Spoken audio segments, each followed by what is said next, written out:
नमस्कार दोस्तों, मेरा नाम है विजय कुमार। आप देख रहे हैं कॉमिक्स पिटारा चैनल को। तो चलिए दोस्तों, हम लोग कॉमिक्स पढ़ रहे थे खोपड़ी का हंगामा, जो कि राम रहीम की कॉमिक्स है। इसका पहला पार्ट मैंने अपने चैनल पर अपलोड कर दिया है। पहले पार्ट में मैंने इस कॉमिक्स को 15 पेज तक कवर कर दिया था। अब इस पार्ट में इसके आगे कहानी को शुरू करते हैं। उधर राम रहीम के निवास स्थान पर। आइए इंस्पेक्टर, हम आपका ही इंतजार कर रहे थे। हम फाइल का अध्ययन कर चुके हैं और सबसे पहले डॉक्टर चंद्र प्रकाश से मिलना चाहते हैं। ओह, लेकिन पागल हुए, डॉक्टर चंद्र प्रकाश से मिलकर आप क्या हासिल कर सकेंगे? फिर भी एक बार मिल लेने में क्या हर्ज है। कुछ ही देर बाद इंस्पेक्टर वर्मा राम रहीम को अपनी जीप में लेकर डॉक्टर चंद्र प्रकाश की कोठी की ओर जा रहा था। इंस्पेक्टर, आपने अपनी फाइल में डॉक्टर चंद्र प्रकाश की बेटी की पोस्टमार्टम रिपोर्ट क्यों नहीं लगाई? कैसे लगाता? उसकी लाश तो पोस्टमार्टम होने से पहले ही मुर्दाघर से रहस्यमय ढंग से चोरी हो गई थी। क्या आपके विचार से ये कार्य कौन कर सकता है इंस्पेक्टर? वैसे लाश को चुराने में कमला के ससुराल वालों का हाथ भी हो सकता है। क्या आपने उन्हें टटोला था? हाँ, टटोला था, लेकिन मैं उन पर शक नहीं कर सकता था, क्योंकि चंद्र प्रकाश के समधी इस शहर के एसीपी शिव शर्मा थे से आपका क्या तात्पर्य है इंस्पेक्टर? एसीपी शिव शर्मा एवं उनका परिवार उस शैतान खोपड़ी का शिकार हो चुका है। Oh no.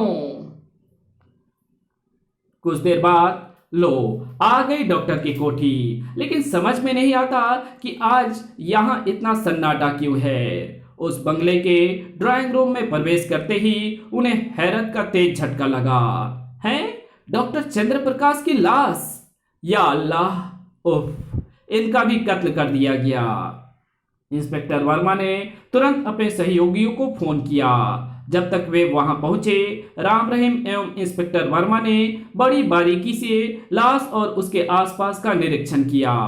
ओह, ये लंबा बाल किसका हो सकता है? फिर राम ने उस बाल को एक कागज में लपेटकर अपनी जेब में डाल लिया। कुछ देर बाद इंस्पेक्टर वर्मा अपने सहायकों को वहां की कार्यवाही पूरी करने का निर्देश दे राम रहीम के साथ प्रोफेसर सक्सेना की प्रयोगशाला की ओर चल पड़ा। प्रोफेसर सक्सेना के निवास स्थान पर पहुंचकर जब इंस्पेक्टर वर्मा ने जीप का हॉर्न दिया तो एक चौकीदार ने द्वार खोला। फिर वे जैसे ही गेट से भीतर दाखिल हुए, भौं भौं भौं। चौकीदार, संभालो इन्हें। जी साहब। चौकीदार ने तुरंत कुत्तों की जंजीरें थाम ली। इन खतरनाक कुत्तों के रहते भला हत्यारा भीतर कैसे घुसा होगा? क्या ये उस पर भौंके नहीं थे? नौकरों के बयान के अनुसार ये कुत्ते उस रात जरा भी नहीं भौंके थे। ओह, इसका मतलब है हत्यारा जो भी था उसकी गंध से कुत्ते अच्छी तरह वाकिफ थे। कहीं रहीम की ये धारणा कि ये सारा झंझट प्रोफेसर सक्सेना द्वारा ही खड़ा किया गया है सही तो नहीं है। लेकिन अपने इस प्रश्न का राम के पास कोई उत्तर नहीं था। घटनास्थल की जांच पड़ताल के दौरान, अरे वैसे ही लंबे बाल यहां भी। इसका मतलब यह हुआ कि प्रोफेसर और चंद्र प्रकाश का हत्यारा एक ही है। राम ने वो बाल भी कागज में लपेटकर अपने जेब में डाल लिए। फिर वे वहां से सीधे अपने बंगले में लौट आए। इंस्पेक्टर वर्मा, इन पुड़ियों में चंद लंबे बाल हैं। मुझे कल सुबह तक इन बालों की रिपोर्ट चाहिए। ठीक है, मिल जाएगी। अब मुझे इजाजत दीजिए। इंस्पेक्टर वर्मा के जाने के बाद राम ने फौरन पुलिस कमिश्नर सहाय के नंबर डायल किए। किरकिर। हेलो, कमिश्नर सहाय स्पीकिंग।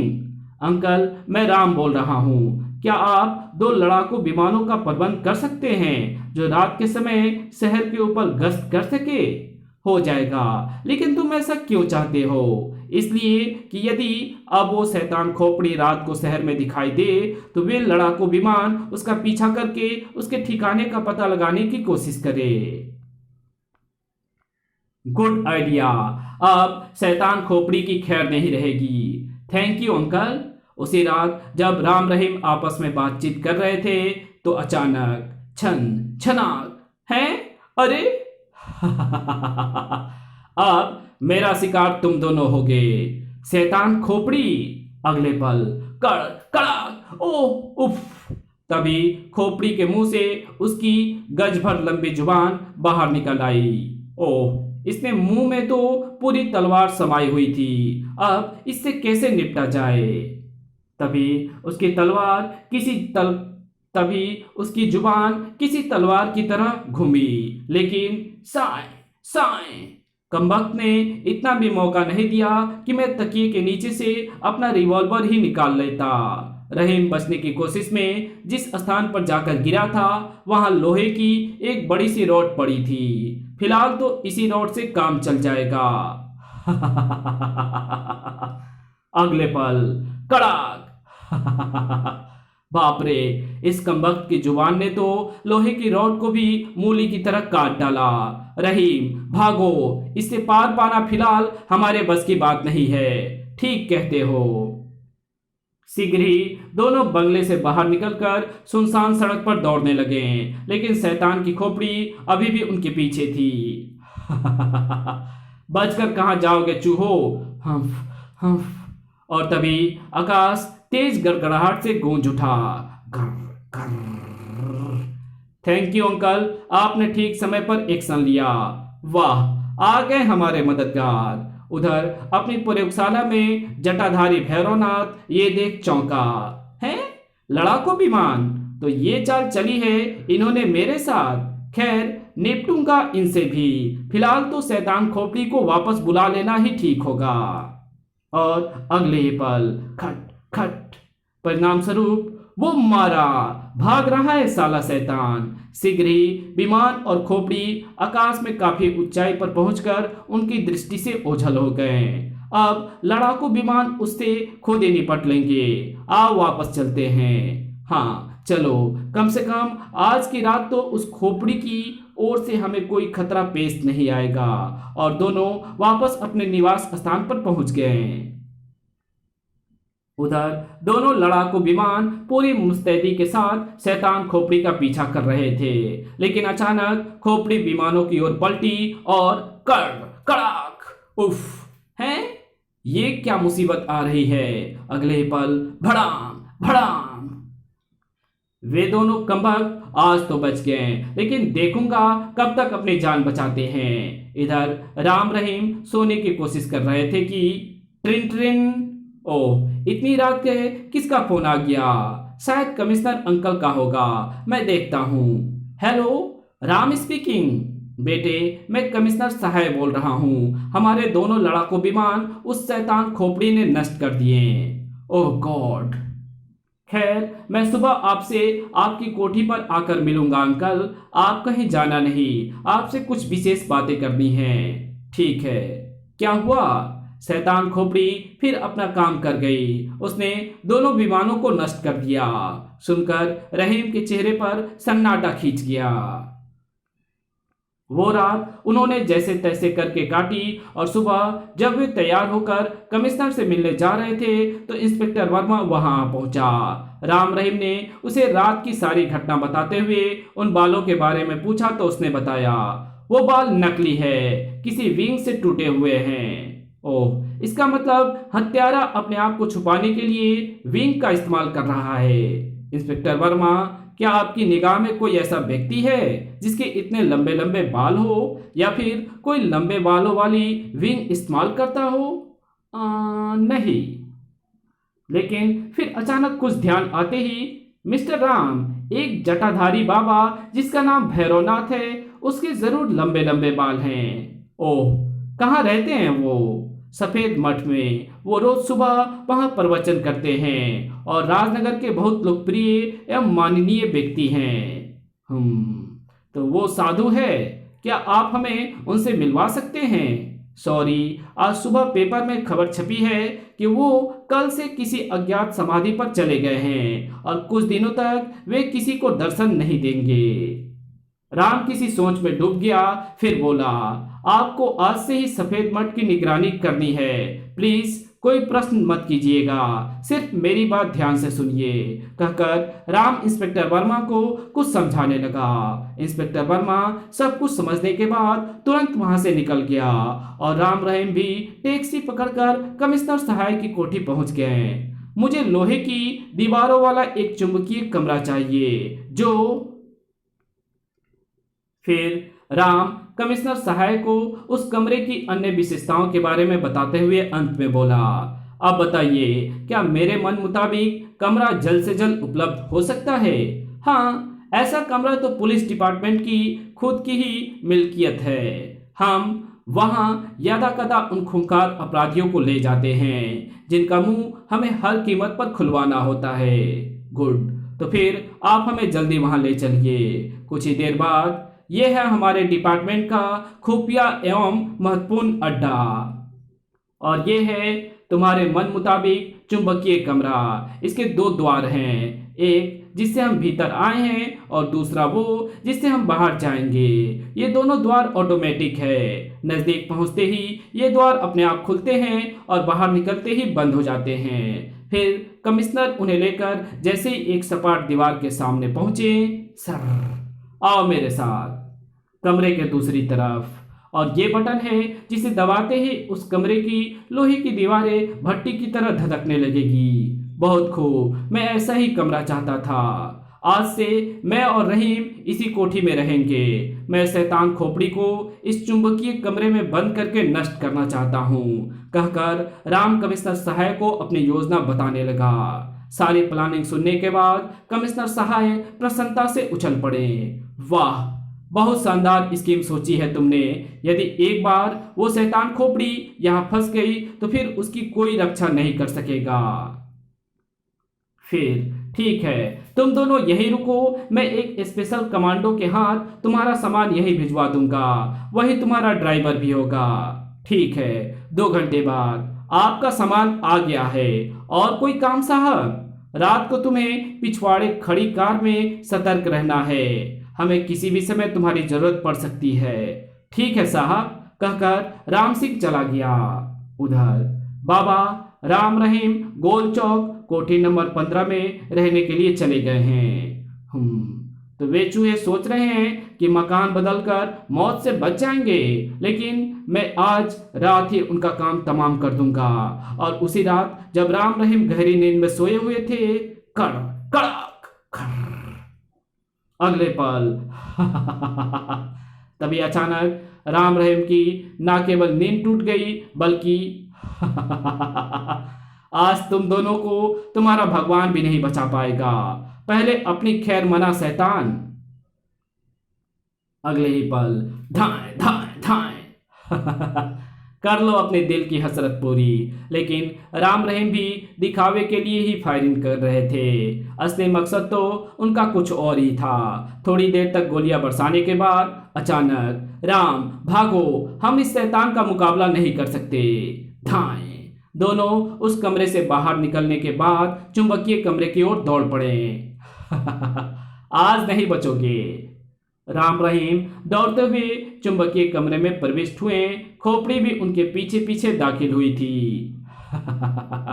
अगले पल वो दूसरे द्वार से बाहर निकल गए। उनके बाहर निकलते ही द्वार तुरंत बंद हो गया और खोपड़ी उस कमरे में किसी चूहेदानी में फंसे चूहे की तरह फंस गई। और कमरे की दीवारों के चुंबकीय होने के कारण शैतान खोपड़ी भयानक अंदाज में एक दीवार से टकराकर दूसरी दीवार से टकराने लगी। टन टन टन। ये देख बाबा भैरवनाथ बुरी तरह बौखला उठा। उफ, ये किस चक्कर में फंसा दिया उन छोकरों ने। मेरा रिमोट सिस्टम तो अब काम ही नहीं कर रहा। उधर राम रहीम लोहे की दीवार को गर्म करने वाला बटन दबाकर पिछवाड़े तैयार खड़ी कार में जा बैठे। राम सिंह, कार को जल्दी से जल्दी सफेद मठ ले चलो। जी साहब। अगले ही पल जबकि दूसरी ओर चुंबकीय कमरा धीरे धीरे धधकती भट्टी का रूप धारण करता जा रहा था। टन टन। उफ, खोपड़ी में तो अब किसी भी क्षण विस्फोट हो सकता है। कैसे बचाऊं मैं इसे। इधर सफेद मठ में पहुंचकर जैसे ही वे कार से नीचे उतरे, इंस्पेक्टर वर्मा कुछ पुलिसकर्मियों के साथ उनके सामने आ खड़ा हुआ। इंस्पेक्टर वर्मा, हम ऑपरेशन स्टार्ट कर चुके हैं, आप सब हमारे साथ आइए। लेकिन जैसे ही वे मठ के भीतर घुसे, अरे आप लोग कहाँ घुसे चले जा रहे हैं, यहाँ पुलिस का आना वर्जित है। धड़ाक। अबे तेरी तो ऐसी की तैसी। फटाक, उफ, खटाक, आए, मर गया। और ये प्रसाद मेरी ओर से भी ले। जल्द ही भैरवनाथ के उस आदमी के हौसले प्रस्त हो गए। बता, तेरा बाबा भैरवनाथ कहाँ है? धड़ाक, उफ, मुझे मत मारो, मैं तुम्हें बाबा तक पहुंचा दूंगा। और फिर बिना किसी आनाकानी को वो उन सबको एक गुप्त मार्ग में कहीं ले जा रहा था। उधर जबरदस्त हिट से खोपड़ी एक भयानक विस्फोट के साथ फट गई थी। धड़ाम। उसके नष्ट होते ही भैरवनाथ की प्रयोगशाला में भी एक जबरदस्त धमाका हुआ था। धड़ाम। ओह, मेरी सारी मेहनत पर पानी फिर गया।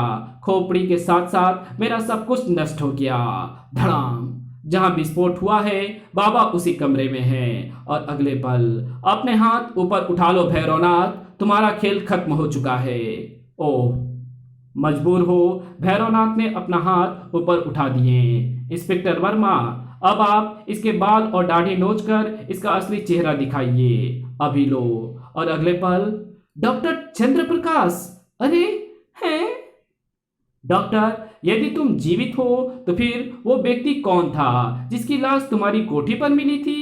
वो मेरा एक हमशक्ल साथी था जो मेरी कोठी पर ही रहता था। जब मुझे महसूस होने लगा कि मेरा भेद कभी भी खुल सकता है तो मैंने तुम लोगों को गुमराह करने के लिए उसे मार डाला। चलो अब ये भी बता दो कि तुम भगवान को भूलकर शैतान के भक्त कैसे बन गए। जानना चाहते हो तो आओ मेरे साथ।